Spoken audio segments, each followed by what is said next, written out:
యాదాద్రి భువనగిరి జిల్లా తుర్కపల్లి మండలంలో గ్రామ పంచాయతీ ఎన్నికల నేపథ్యంలో ప్రభుత్వ విప్ ఆలేరు ఎమ్మెల్యే పేర్ల ఐలయ్య కాంగ్రెస్ పార్టీ బలపరిచిన సర్పంచ్ అభ్యర్థులను గెలిపించాలని ప్రచారం చేశారు. మండలంలోని గంధమల్ల, ఇందిరానగర్, వీరారెడ్డిపల్లి, తిరుమలాపూర్, వాసాలమాద్రి, కొండాపూర్, గోపాల్పూర్, నాగాయపల్లి, మాదాపూర్, ధర్మారం గ్రామాల్లో సర్పంచుల గెలుపును కోరుతూ ప్రచారం నిర్వహించారు. కాంగ్రెస్ ప్రజాపాలనలో ఎమ్మెల్యేకి తోడుగా సర్పంచులను గెలిపించుకుంటే గ్రామాభివృద్ధి జరుగుతుందని, అందుకే కాంగ్రెస్ పార్టీ బలపరిచిన అభ్యర్థులను ఆయా గుర్తులకు ఓట్లు వేసి గెలిపించాలని అన్నారు. ప్రచారంలో ఆయా గ్రామాల కాంగ్రెస్ బలపరిచిన సర్పంచ్, వార్డు సభ్యులు, కాంగ్రెస్ నాయకులు, కార్యకర్తలు పాల్గొన్నారు. నాకు అధికారం మీరి డబుల్ బెడ్రూమ్ అన్నాడు. నేను మా అక్క చెల్లెలు తల్లులు నడుతున్నా. వాసాల మరిలో ఒక్క డబుల్ బెడ్రూమ్ అని వచ్చిందమ్మా. గుడి కూర కొట్టిండు, బడి కూర కొట్టిండు. ఆ బడికి కాంట్రాక్టర్ మొన్న దగ్గరికి వస్తే, అన్న బడి నిర్మాణం చేయి. అక్కడ వచ్చినప్పుడల్లా హెడ్ మాస్టర్, టీచర్లు ఇబ్బంది పడుతున్నారు. అక్కడ బడి నిర్మాణం చేయంటే ఆ బిల్లులు ఇప్పించి ఆ బడిని కూడా పూర్తి చేస్తున్నా.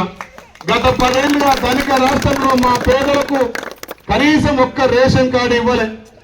ఇంట్లో బిడ్డ పెళ్లి కాగానే అత్తగారింటికి పోగానే తెల్లారి రేషన్ కార్డు ఆ డీలర్ కట్ చేస్తాడు, బియ్యం కట్ చేస్తాడు. మరి మనం ఆ ఊరు నుంచి కోడలు చేసుకుంటే ఆ కోడలు కూడా రేషన్ కార్డు ఎక్కాలి కదా. మరి ఆ పిల్లల పెళ్ళై 10 ఏళ్ళు అయినా రేషన్ కార్డు ఇవ్వలే. రేషన్ కార్డు అంటే అందరూ బియ్యం కోసం అనుకుంటారు, కాదు. తెల్ల రేషన్ కార్డు అనేది పేదోడి ఆత్మ గౌరవానికి ప్రతీక. పేదోడి ఆత్మ గౌరవానికి ప్రతీక. ఈ వాసాల మరిలో 180-190 మందికి తెల్ల రేషన్ కార్డు ఇచ్చిన మాట వాస్తవమా కాదా మా అక్క చెప్పాలి. తెల్ల రేషన్ కార్డు అంటే బియ్యం ఒకటే కాదు తల్లి. తెల్ల రేషన్ కార్డు ఉంటే పిల్లలకు ఫీజు రిమెంట్మెంట్ వస్తుంది, స్కాలర్షిప్లు వస్తాయి. పేదోడికి ఏదన్నా జబ్బు వస్తే 5 లక్షల ఆరోగ్యశ్రీ అప్పుడు మన దివంగత రాజశేఖర్ గారు పెట్టిరు. దాన్ని మన ప్రభుత్వం రాగానే ఆరోగ్యశ్రీ 10 లక్షలు చేసినాం. మరి ఇక్కడ 200 కార్డులు ఇచ్చినామంటే ఆ 200 మందిలో ఒకరి ఆరోగ్యం వికటిస్తే తెల్ల రేషన్ కార్డు కాకపోతే పనిచేస్తుందా? అరువులందరికీ తెల్ల రేషన్ కార్డు ఇచ్చినాం. ఇంకెవరైనా రేషన్ కార్డు లేకపోతే మీరు దరఖాస్తు చేసుకోండి, చేసుకున్న గంట సేపట్లోనే తెల్ల రేషన్ కార్డు ఇస్తాం. దాంతో పాటు గొప్పోళ్ళు పెద్దోళ్ళు తినే బియ్యం మా పేదలు కూడా తినాలని చెప్పి సన్న బియ్యం ఇస్తున్నాం మన కాంగ్రెస్ పార్టీ. గతంలో దొడ్డి బియ్యం ఇస్తే దొడ్డి బియ్యం ఇస్తే ఇంత పిండిని పట్టించుకొని రొట్టె వేసుకునేది, లేకపోతే వాళ్ళు వస్తే 10 రూపాయల కిలో అమ్మేది.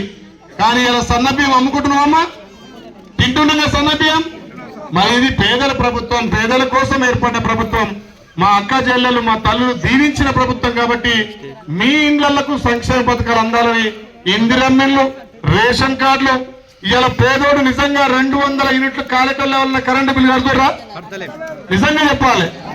ఎలక్షన్ల హామీలు కావు, మనం చేసుకున్న పని మనం చెప్పుకోవాలి. 200 యూనిట్లు అంటే సుమారు నెలకు 700, 800, 1000 రూపాయల కరెంటు బిల్లు మన ప్రభుత్వం మాఫీ చేసింది. గతంలో 60 రూపాయల చీర ఇచ్చి మా ఆడబిడ్డల ఆత్మ గౌరవం దెబ్బతింది. ఆ చీరలు వస్తుంటే బాట పొండి నేను ఇక్కడి నుంచి అటు పోతుంటే ఆ పందులకు, అడింపందులకు, కోతులకు, కుక్కలు కట్టేది. ఇవాళ మా ఆడబిడ్డల ఆత్మ గౌరవం నిలబడాలి.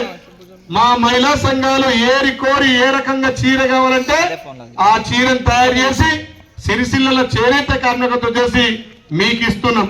వాళ్ళు కీలాల కొద్ది కొనుకొచ్చి 60 రూపాయల చీర ఇచ్చి ఆత్మ గౌరవాన్ని దెబ్బతీసిరు. ఇలా మన ముఖ్యమంత్రి తెలంగాణ రాష్ట్రంలో 1 కోటి మంది మహిళలను కోటీశ్వరాలు చేయాలనే లక్ష్యంతో మహిళా సంఘాల్లో